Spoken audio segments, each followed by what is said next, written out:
Acts chapter 12, NIV. Peter's miraculous escape from prison. 1. It was about this time that King Herod arrested some who belonged to the church, intending to persecute them. 2. He had James, the brother of John, put to death with the sword. 3. When he saw that this met with approval among the Jews, he proceeded to seize Peter also. This happened during the festival of unleavened bread. 4. After arresting him, he put him in prison, handing him over to be guarded by 4 squads of 4 soldiers each. Herod intended to bring him out for public trial after the Passover. 5. So Peter was kept in prison, but the church was earnestly praying to God for him. 6. The night before Herod was to bring him to trial, Peter was sleeping between 2 soldiers, bound with 2 chains, and sentries stood guard at the entrance. 7. Suddenly an angel of the Lord appeared and a light shone in the cell. He struck Peter on the side and woke him up. "Quick, get up," he said, and the chains fell off Peter's wrists. 8. Then the angel said to him, "Put on your clothes and sandals." And Peter did so. "Wrap your cloak around you and follow me," the angel told him. 9. Peter followed him out of the prison, but he had no idea that what the angel was doing was really happening. He thought he was seeing a vision. 10. They passed the first and second guards and came to the iron gate leading to the city. It opened for them by itself, and they went through it.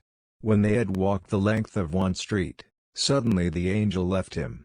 11. Then Peter came to himself and said, "Now I know without a doubt that the Lord has sent his angel and rescued me from Herod's clutches and from everything the Jewish people were hoping would happen." 12. When this had dawned on him, he went to the house of Mary the mother of John, also called Mark, where many people had gathered and were praying. 13. Peter knocked at the outer entrance, and a servant named Rhoda came to answer the door. 14. When she recognized Peter's voice, she was so overjoyed she ran back without opening it and exclaimed, "Peter is at the door." 15. "You're out of your mind," they told her. When she kept insisting that it was so, they said, "It must be his angel." 16. But Peter kept on knocking, and when they opened the door and saw him, they were astonished. 17. Peter motioned with his hand for them to be quiet and described how the Lord had brought him out of prison. "Tell James and the other brothers and sisters about this," he said, and then he left for another place. 18. In the morning, there was no small commotion among the soldiers as to what had become of Peter. 19. After Herod had a thorough search made for him and did not find him, he cross-examined the guards and ordered that they be executed. Herod's death. Then Herod went from Judea to Caesarea and stayed there. 20. He had been quarreling with the people of Tyre and Sidon. They now joined together and sought an audience with him.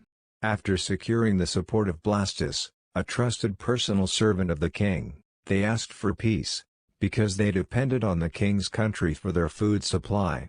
21. On the appointed day Herod, wearing his royal robes, sat on his throne and delivered a public address to the people. 22. They shouted, "This is the voice of a god, not of a man."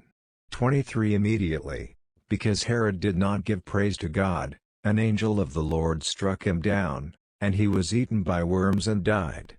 24. But the word of God continued to spread and flourish. Barnabas and Saul sent off. 25. When Barnabas and Saul had finished their mission, they returned from Jerusalem, taking with them John, also called Mark. Acts chapter 12 verses 1 to 25. Credits to Holy Bible, New International Version registered, NIV registered copyright 1973, 1978, 1984, 2011 by Biblica Incorporated registered all rights reserved worldwide. Bible Gateway. Speechify.